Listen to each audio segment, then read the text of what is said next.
নমস্কার, আপনারা দেখছেন ডিজিটাল খবরিলাল আর আমি মোহন সিং।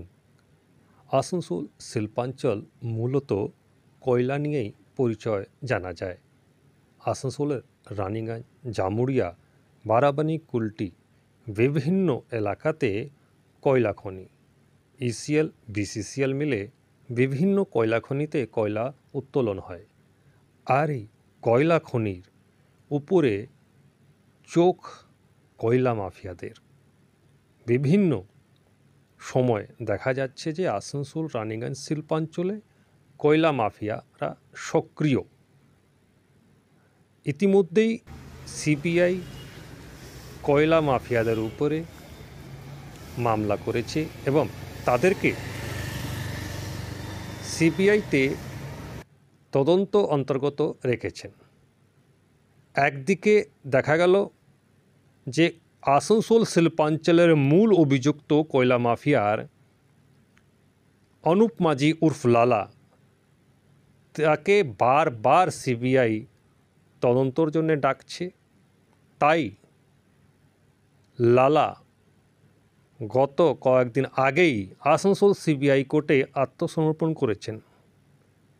সিবিআই কোর্ট তাকে জামিন দিয়েছেন, কিন্তু এর ঘটনা পরেই দেখা যাচ্ছে কোল মাফিয়াদের মধ্যে আতঙ্ক ছড়িয়ে পড়েছে। কি নাকি 21 তারিখ, আগামী যে 21 তারিখ আসছে, সেই 21 তারিখে সিবিআই চার্জশিট দাখিল করবে সিবিআই কোর্টে। এই চার্জশিটে এবার কাদের কাদের নাম হবে সেটা নিয়ে হইচই পড়েছে কোল মাফিয়াদের মধ্যে। আপনাদের জানিয়ে দিই, আগেই 41 যে মানুষরা আছেন অভিযুক্ত সিবিআই করেছিল।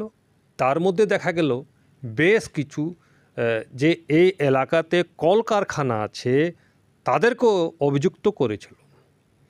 10খানা যে এলাকার যে কারখানা আসানসোল, জামুরিয়া, কুলটি, রানীগঞ্জ, দুর্গাপুর বিভিন্ন এলাকাতে যারা এই কারখানা চালায় সেখানে কয়লা ব্যবহার করে। আর এই 2 নম্বরি কয়লা, চুরির কয়লা, স্মাগলিং কয়লা এই কারখানাতে যেত। এই কারখানাতে যাওয়ার পরেই সেখানে তারা কম দামে পেত এবং এইভাবেই সরকারি সম্পত্তি এক এক করে লুট হচ্ছিল। এরই পর্দা ফাঁস করেছে সিবিআই। সিবিআই তদন্ত শুরু করেছে। আগামী যে 21শে মে, সেই 21 তারিখে আবার সিবিআই চার্জশিট দাখিল করবে। কাদের কাদের আবার নাম উঠবে সেটা নিয়েই এখন হইচই শুরু হয়েছে কোল মাফিয়াদের মধ্যে। আমরা এই খবরে নজর রাখব। বারবার ডিজিটাল খবরিলাল আপনাদের এই কল স্মাগলিং, কোল স্ক্যাম নিয়ে খবর আপডেট আপনাদের তুলে ধরছে এবং 21 তারিখও লাগাতার ধারাবাহিকভাবে আপনাকে আপডেট দিতে থাকব।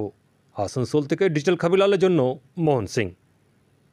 ডিজিটাল খবরিলাল, খবর আপনাদের, নজর আমাদের।